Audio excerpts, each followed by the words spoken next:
Hello everyone, welcome back to a online solution. कैसे हो मेरे प्यारे रसगुल्लों, मेरे प्यारे स्टूडेंट। तो आज हम इस वीडियो में क्लास 10th मैथ का लॉन्ग वाला सवाल, यानी कि जो 5 नंबर वाला सवाल होता है ना, 4 सवाल करने वाले हैं, यानी कि 4 × 5 = 20 नंबर का सवाल। अगर इन सभी सवालों का जवाब आपको पता है तो बिल्कुल आपकी तैयारी एकदम बिल्कुल परफेक्ट जारी है। लेकिन अगर आप इन चारों में से कोई भी सवाल नहीं बना पाते तो उस पर आपको ज़्यादा फोकस करना है, ठीक है ना। तो चलिए स्टार्ट करते हैं वीडियो को फटाफट। जो पहली बार चैनल पे विजिट कर रहे हो, सब चैनल को सब्सक्राइब कर लीजिएगा और बेल आइकन को प्रेस कीजिएगा, ऑल वाला बटन को दबाइएगा, तब आपको इन्फॉर्मेशन पहुंचेगा। चलिए, सबसे पहला सवाल हमारा है निर्देशांक ज्यामिति से, यानी कि क्वाड्रेटिक इक्वेशन से, ठीक है ना।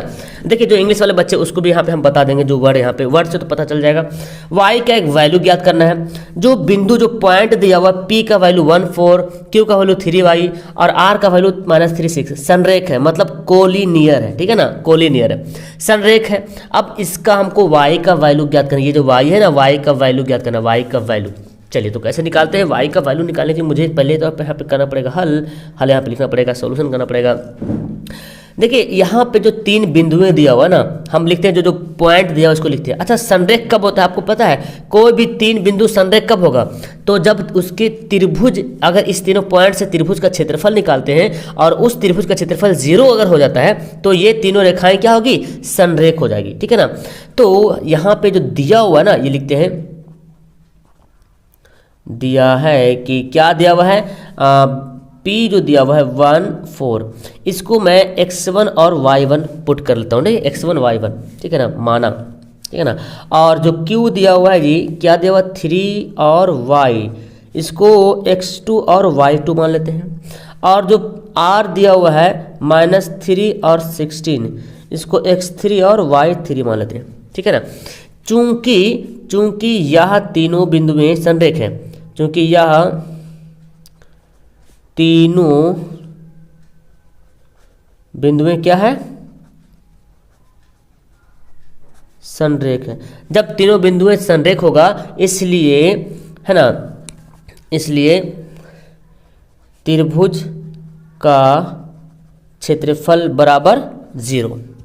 कब होता संरेख? जब त्रिभुज का क्षेत्रफल 0 हो जाएगा। तो अब आपको त्रिभुज के क्षेत्रफल का फॉर्मूला पता है, क्या होता है? मैं फॉर्मूला लिखता हूँ, 1/2 इंटू, देखिए 1 2 3, गिनती आता है ना, 1 2 3, फिर 2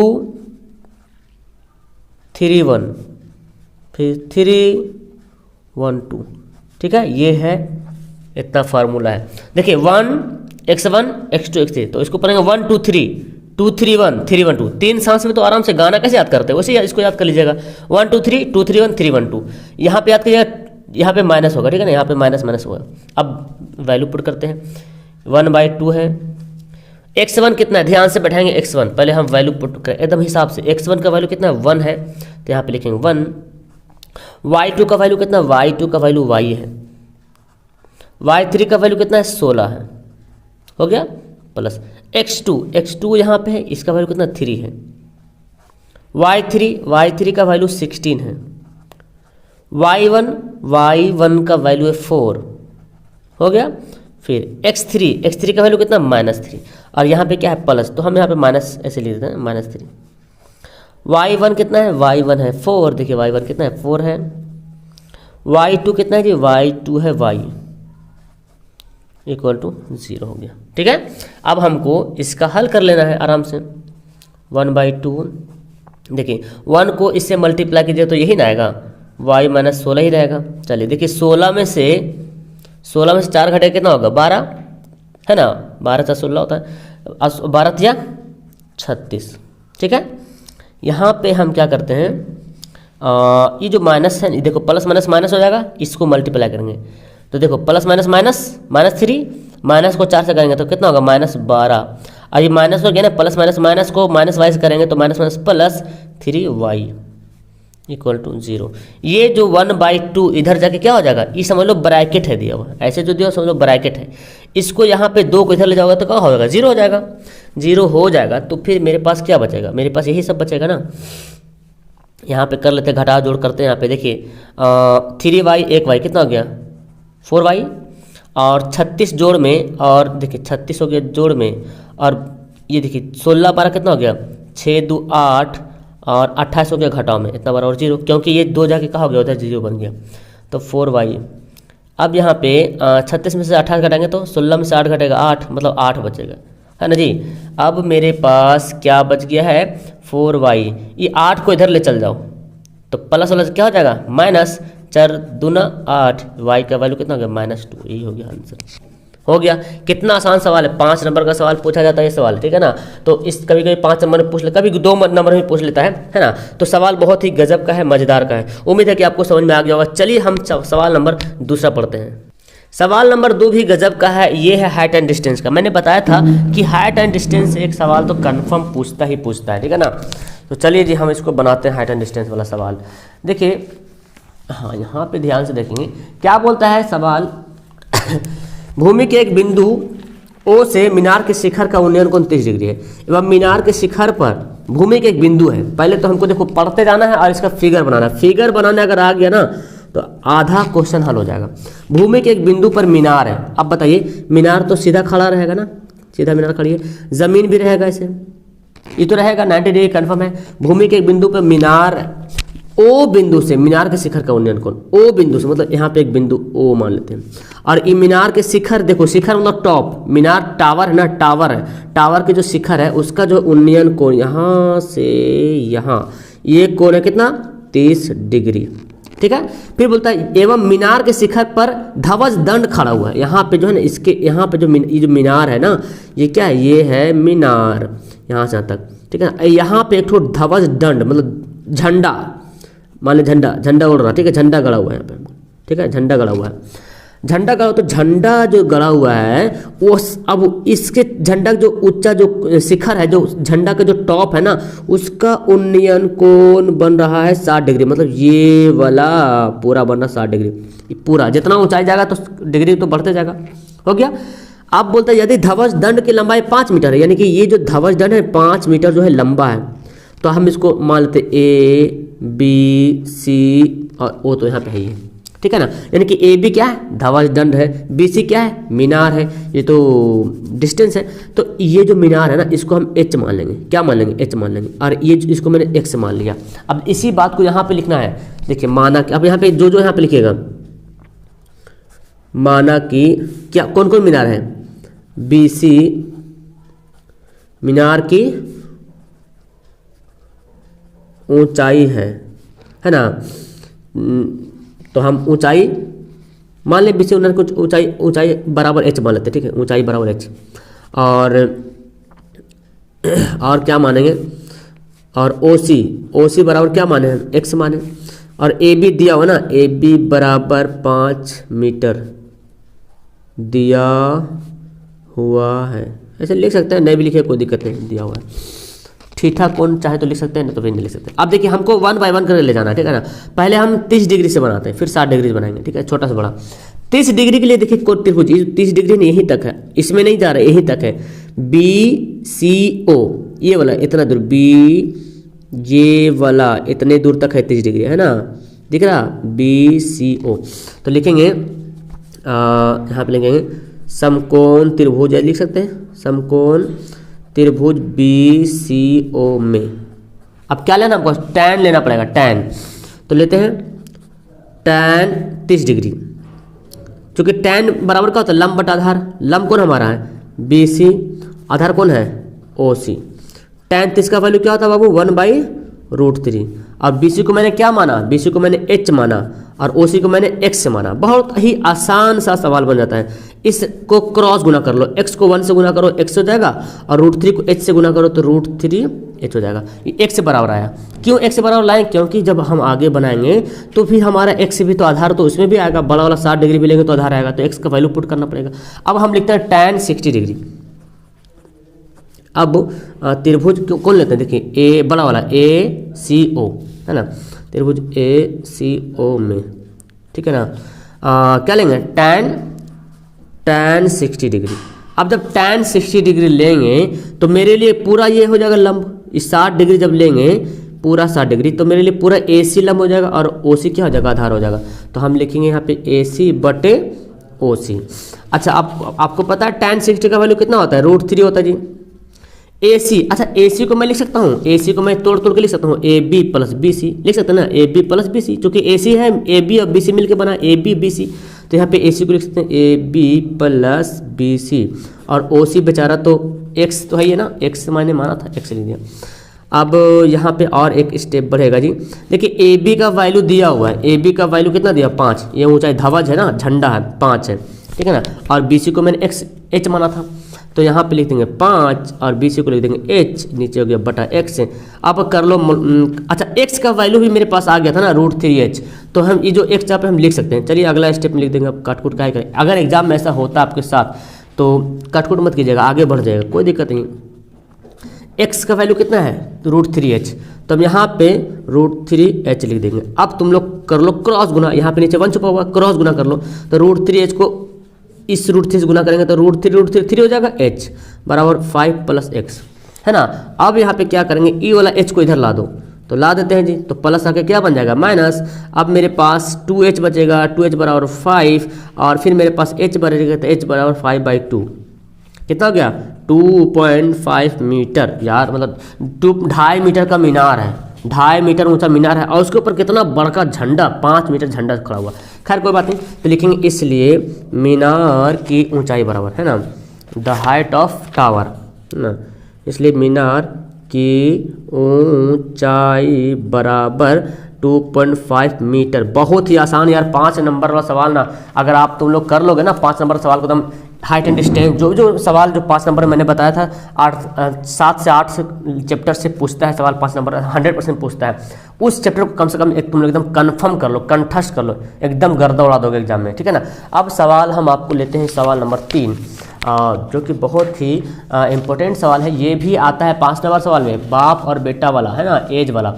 चलिए बनाते हैं इसको, देखिए जी क्या बोला गया, पिता है और उसके पुत्र है, मतलब एक बाप है एक बेटा है, उन दोनों का जो एज है, जो आयु है, उसका सम योग जो है, जोड़ जो है 45 साल है, और 5 वर्ष पूर्व मतलब 5 साल पहले उसकी जो आयु थी, उसकी जो उम्र है, उम्र जो है उनका गुणनफल, उम्र का जो मल्टीप्लाई करेंगे ना तो 124 आता है। तो वर्तमान आयु ज्ञात करना, तो वर्तमान आयु तो हमको निकालना पड़ेगा इसका, है ना। चलिए निकालते हैं।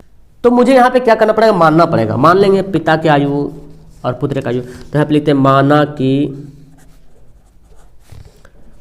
कि पिता की वर्तमान आयु, है ना, वर्तमान, चूंकि वर्तमान आयु पूछ रहा, वर्तमान आयु मतलब उम्र बराबर x वर्ष, हो सकता है कुछ साल होगा ना, कुछ साल तो होगा पिता का, हमको पता नहीं, लेकिन निकाल लेंगे कितना साल होगा।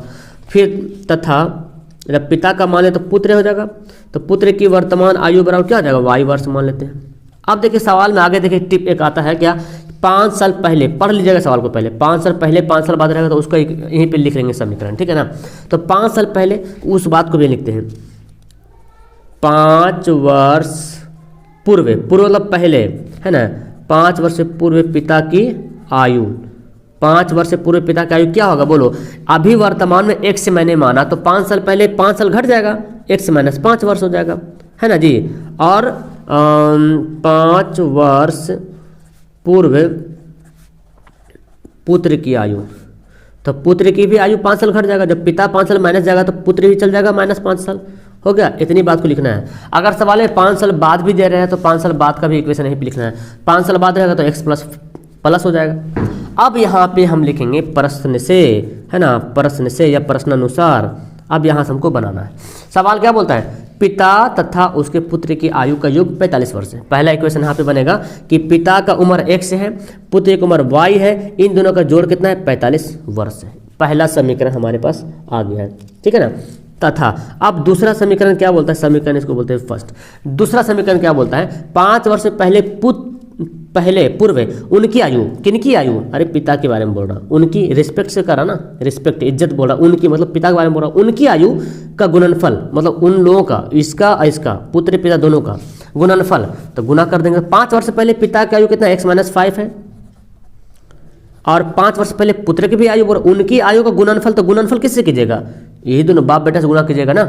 तो y माइनस 5 गुणनफल कर दें, गुणन कर दें, कितना है 124 वर्ष है समीकरण सेकंड। अब इसको अगर आप गुना वगैरह करते हैं तो ज़्यादा लेंदी हो जाएगा ना, इसलिए हमको क्या करना, इसको प्रतिस्थापन विधि बनाया आप है उसी से बना लेते हैं, ठीक है ना। तो हम यहाँ पे लिखते हैं समीकरण फर्स्ट से, है ना। चलिए लिखते हैं क्या, समीकरण फर्स्ट से। समीकरण फर्स्ट हमारा क्या है, देखिए फर्स्ट का वैल्यू क्या, x प्लस वाई बराबर 45। यहाँ पे हम ना क्या करते हैं, y का वैल्यू निकाल लेते हैं। तो जब y का वैल्यू निकालेंगे तो x कहाँ चल जाएगा, माइनस में, प्लस जाके क्या बनता है, माइनस में हो गया। अब यही वाला वैल्यू समीकरण सेकंड में पुट कर देंगे। तो लिखते हैं y का मान समीकरण सेकंड में रखने पर या डालने पर, जो भी लिख सकते हैं, ठीक है। सेकंड कौन हमारा है, x माइनस 5, थोड़ा सा लॉन्ग बन सकता है, y माइनस 5 बराबर 124। अब जो यहाँ पे y है, y का वैल्यू 45 माइनस 1 से डाल देना यहाँ पे है। चलिए तो मुझे यहाँ पे लिख देना है x माइनस 5 हो गया, और y का वैल्यू कितना है, अभी y का वैल्यू मैं लिख रहा हूँ 45 माइनस x, 45 माइनस x, अरे पहले से 5 है, ये 5 जो है पहले से है, ठीक है ना। तो ये कितना 124 हो गया। अब यहाँ पे x माइनस 5 तो ऐसे रहने दो, 45 में से 5 घट जाएगा तो कितना बचेगा, 40 माइनस x बराबर 124। अब थोड़ा सा मल्टीप्लाई करेंगे तो मज़ा आ जाएगा। देखिए अब करेंगे इसको क्या, गुना कर देंगे। तो गुना कर लेते हैं जी, 40 को x से गुना कीजिएगा क्या हो जाएगा, 40x हो जाएगा, प्लस माइनस माइनस x को x कीजिएगा तो क्या होगा, x स्क्वायर हो जाएगा, माइनस प्लस माइनस 5 को 40 कीजिएगा तो 4 5 20 यानी कि 200 हो जाएगा जी, और माइनस माइनस प्लस 5 को करेंगे x तो क्या होगा, 5x हो जाएगा बराबर 124। अब इसको हल करना तो आता ही आपको है, आपको मैं हल करके दिखा रहा हूँ। तो यहाँ पे क्या करेंगे, हम सबको उधर भेज दो, नहीं होता एकदम सबको उधर, सबको भेज दो नदी पार, ये माइनस जाके किधर चल जाएगा, इधर चल जाएगा, सबको उधर भेज दो। चूंकि हमको माइनस ना, ये जो x स्क्वायर माइनस को प्लस बनाना है, तो इसको उधर भेजेंगे तो ये माइनस जाके क्या बन जाएगा, प्लस। लिखेंगे इधर ही, लेकिन जब साइन चेंज होगा मतलब उधर चला गया, समझे, मतलब जादू हो रहा है, समझो। ये माइनस उधर, अगर इसको हम प्लस में लिख देंगे मतलब उधर चला गया, तो ई जितना जाएगा ना बराबर की साइड, सबका साइन बदल जाएगा, और इसको इधर लाएंगे तो साइन बदल जाएगा। लिखने से मतलब नहीं कि कहाँ पे लिख रहे हैं, बस मान लो कि उधर चला गया, ठीक है ना। तो एक्स स्क्वायर उधर गया तो क्या हो जाएगा, प्लस में हो जाएगा एक्स स्क्वायर, सबको उधर ले जाएंगे। देखो 40x अब 50x, 40 और x अब 5x, कितना हो गया, 45x हो गया। तो 45x जोड़ में उधर जा क्या हो जाएगा, घटाव हो जाएगा 45x, और ये 200 माइनस में उधर जा क्या हो जाएगा, प्लस 200, और 24 को 124 को इधर लाओ, इसको क्या करोगे, 124 को इधर लाओ, है ना। अरे तो ये तो पहले, सॉरी, ये तो उधर है ही था, इन सबको उधर उठा के ले गए, इन सबको उठा के इधर ले चलाए, तो ये पूरा क्या हो गया, इस सब का बदल गया, निशान बदल गया, लिखे यहाँ पे उससे मतलब नहीं है, इन सबको उठा के इधर ले चलाए, ठीक है ना। ये तो इधर पहले से था, 124 जो है 124 पहले से था, है ना, 124 लिख देते हैं यहाँ पे बराबर 0। अब इधर क्या बचा, 0 बचा, तो बस यहाँ पे लिखे खाली। अब देखो यहाँ पे एक्स स्क्वायर माइनस 45x से इसको जोड़ दो, कितना हो जाएगा, 324। अब ना यहाँ पे तुम गुणनखंड कर लेना, गुणनखंड मैं बताता हूँ कैसे करेंगे। गुणनखंड का इसका है ये टूटेगा, आपको गुणनखंड कैसे करेंगे सर, 324 को 1 से मल्टीप्लाई कीजिएगा ना, तो पता है क्या होगा, ये ना 324 को गुना कीजिएगा, ऐसे कर लीजिएगा, 2 से काटेंगे, 2 कम 2, 2 6 12, 2 2 9 4, 2 8 16, 2 कम 2, 3 3 9 27 81, है ना, 9 3 27 और 3 3 9। देखिए इसको हम 2 ग्रुप बनाएंगे, इसको 2 ग्रुप बनाएंगे, हम इसे दे दो 2 3 6, ऐसे 2 3 6 करते हैं, और 3 2 6, 6 3 18, 18 18 3 54, और 54 6 कितना, 54 में से 6 घटाएंगे तो, है ना जी, देखो 3 3 9, 9 3 27, 27 2 54, और 3 2 6, 54 में से आप जब 6 को माइनस कीजिएगा तो आएगा, नहीं ये तो नहीं आएगा, तो इसको कुछ और दूसरा नियम, हाँ इसको 36 नंबर होगा ना, 3 2 2 4, 4 3 12, 12 3 36, देखिए 2 2 4, 4 3 12, 12 3 36 हो गया, और 3 3 9, 36 और 9 जोड़ेंगे तो 9 6 15 45, जोड़ देते हैं, तो लिखते हैं x square minus 36x minus 9x plus 324 हो गया। अब फटाफट जल्दी से कॉमन ले लेते हैं जी, तो इन दोनों कॉमन लेंगे कितना होगा, x कॉमन हो जाएगा, तो x से माइनस 36 बचेगा, यहाँ पे क्या 9 कॉमन हो जाएगा, तो x से माइनस बचेगा, यहाँ पे 36 हो जाएगा, ठीक है ना, बराबर। हम इधर बना दें, इधर जगह खाली है, कंजूस मक्खी चूस, तो तुम लोग कंजूस मत करना लाइक वाइक करने में, अब यहाँ पे क्या करेंगे, x माइनस 36 मिल गया तो x से माइनस 36 यहाँ पे निकाल लिया और x माइनस 9 इक्वल टू 0, ठीक है ना। तो अब मुझे क्या करना है, सिंपल सी बात है ना, x से माइनस 36 बराबर 0 तो x बराबर 36 और अच्छा तथा x माइनस 9 बराबर 0 तो x बराबर क्या हो गया 9 प्लस में। तो यहाँ पे देखो 36 9 आ गया। अब देखो पिता, अब x का वैल्यू आगे देखो, बेटा तो 36 साल का रहेगा नहीं, है ना, बेटा छोटा ही होगा तो यहाँ पे ई छोटा होगा, ठीक है ना। इस ई बेटा का साल 9 है, यानी पुत्र का वर्ष 9 है और ये 9 को यहाँ पे क्या करेंगे, यहाँ पे पुट कर देंगे समीकरण इसमें, फर्स्ट में पुट करेंगे चलेगा। तो यहाँ पे लिख देंगे x का मान, इसको भी समीकरण मान ले, चलो समीकरण 3 कर लेते हैं, कोई दिक्कत नहीं, है ना। x का मान समीकरण 3 में रखने पर 3 क्या है, y बराबर 45 माइनस एक्स, 45 माइनस एक्स, तो 45 माइनस 9 यानी कि 36। तो पिता की उम्र 36 साल और पुत्र की उम्र 9 साल, तो यहाँ पे लिख देंगे जी, है ना। इसलिए पिता की आयु बराबर x बराबर 36 वर्ष हो गया और पुत्र की आयु बराबर y यानी कि कितना 9 वर्ष हो गया। ये है आपका राइट आंसर। इतना बनाइएगा तब मिलेगा आपको 5 नंबर मिलेगा।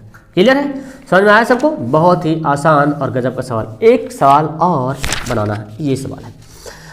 ये सवाल में तो अक्सर बंदे का फेफड़े फूल जाता है, मतलब है कुछ नहीं लेकिन अपने माइंड को ना समझा रखा है, भाई साहब ये सवाल मुझसे तो नहीं बन पाएगा, है बहुत आसान। चलिए बनाते हैं। देखिए क्या करेंगे हम, यहाँ पे एक मोटर बोट है जिसकी स्थिर जल में चाल दिया हुआ है, 24 किलोमीटर धारा के प्रतिकूल मतलब धारा का उल्टा, डाउन स्ट्रीम जिसको बोलते हैं, है ना। और वही धारा के अगर अनुकूल जाएगा मतलब और अप धारा के साथ साथ तो 1 घंटा अधिक लगता है। तो बोलता है क्या, धारा के चाल। तो धारा के चाल मान लेते हैं ना, माना कि धारा की चाल, माना कि धारा के चाल बराबर x किलोमीटर प्रति घंटा मान लेते हैं, मानने में क्या जाता है ना।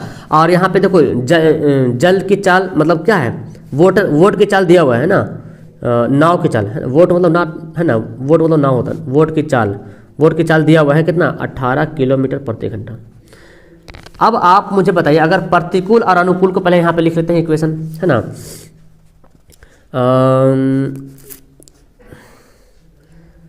प्रतिकूल जल जाने में, है ना, धारा के प्रतिकूल लिखते हैं यहाँ पे, धारा के प्रतिकूल, पहले अनुकूल लिखते हैं, कोई बेहतर किसी को लिख सकते हैं, धारा के अनुकूल वोट की चाल, धारा के अनुकूल मतलब धारा के साथ, अनुकूल मतलब साथ साथ, तो धारा का अगर साथ साथ जाएगा तो जो वोट की चाल होगा उसमें ये वाला चाल भी जुड़ जाएगा। जैसे इधर धारा बह रही है, इधर जा रही धारा और नाव भी इधर ही जा रही, तो जाहिर सी बात है धारा भी स्पीड है, नाव भी अपना ताकत लगा रही, तो और स्पीड बढ़ जाएगा, है ना। स्पीड क्या हो जाएगा उसका जो स्पीड और बढ़ जाएगा, तो फिर हमारा यहाँ पे दोनों का चाल क्या हो जाएगा, जुड़ जाएगा, है ना। इस तरह से हम इसको क्या कर सकते हैं, इसको हम यहाँ पे लिख सकते हैं। ओके, अब हम क्या करते हैं, अब हमको करना क्या है, एकदम आसान है इसको। तो अब लिखते हैं धारा के प्रतिकूल के मतलब वो उल्टा, है ना, प्रतिकूल वोट की चाल, वोट मतलब नाव, मतलब धारा ऐसे जा रही है और नाव ऐसे आ रही है, तो धारा भी अपना ढकेलेगी, नाव भी ढकेलेगा, तो नाव की चाल कम जाएगा ना। तो 18 किलोमीटर नाव की चाल था, उसमें उसकी चाल में क्या जाएगी, कमी आ जाएगी। कितना कमी, जितना कस के ठेलेगा धारा उतना कम जाएगा, है ना। ये किलोमीटर प्रति घंटा, ये किलोमीटर प्रति घंटा। अब चूंकि यहाँ पे बोला जा रहा है कि एक देखो, अब फॉर्मूला अकॉर्डिंग टू इसको बनाएंगे, प्रतिकूल जाने में वही दूरी अनुकूल जाने में 1 घंटा अधिक लगता है। किसमें अधिक, किसमें लगता है, प्रतिकूल जाने में या अनुकूल जाने में। 24 किलोमीटर धारा के प्रतिकूल जाने में वही दूरी धारा के अनुकूल जाने की अपेक्षा 1 घंटा अधिक लगता है, मतलब प्रतिकूल जाने में 1 घंटा ज़्यादा लगता है और अनुकूल जाने में 1 घंटा कम लगता है ना। तो मुझे करना क्या, प्रश्न से लिखते हैं, प्रश्न से भाई साहब, तो प्रश्न से लिखते हैं जैसे दिया हुआ है। अच्छा, आपको पता है चूंकि यहाँ पे लिखते हैं, चूंकि समय बराबर क्या होता है, दूरी बटे चाल, है ना, दूरी बटे चाल होता है।